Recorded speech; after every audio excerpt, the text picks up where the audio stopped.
फरीदाबाद में शाहनवाज अब्बासी कॉलोनी के रहवासिन मोहम्मद कासिम खासखेली, निसार खासखेली, अनवर खासखेली, मासूम बारन आसमा, तंजीला खासखेली, साजदा, आसिम खासखेली ऐं ॿियनि नेशनल प्रेस क्लब फरीदाबाद पहुची एहतजाज कयो।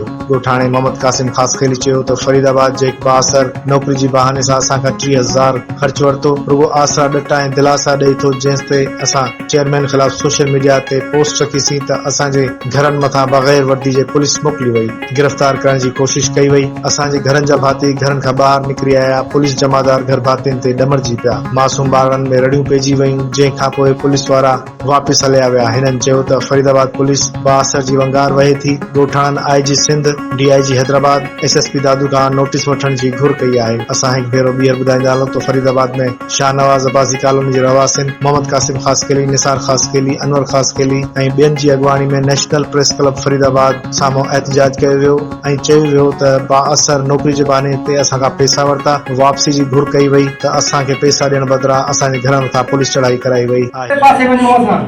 असां सां इंसाफ़ कयो वञे। हे असां सभिनि खे अमलदारनि खे अपील था कयूं त असां सां इंसाफ़ कयो वञे त जीअं अॻिते हली असांजो थिए।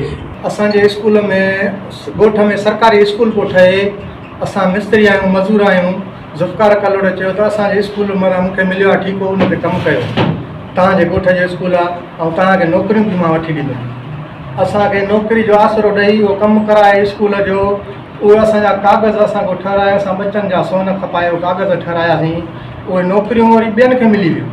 चारो वारा, आलीवाल वारा, माछियुनि जे ॻोठ जा, उहे नौकरी में मिली आहे, के पटेवाला, के सूपर थी आहे, असांखे न मिली। असां उहो वीडियो ठाहे हिनमहिल रखियो आहे त उन ते असां ते एक्शन खजी वियो आहे। पुलिस असांजे घरनि ते मोकिली वई आहे, पुलिस अचे असांजे घरनि में बचनि में काए पई, बचनि खे रड़ियूं पइजियूं, बचनि में असांजूं। पुलिस वारा आया आहिनि, ॾिसो ही पुलिस वारा आया आहिनि, असां ग़रीबनि खे ज़बरदस्ती चवनि था तव्हां ते फरियाद आहे।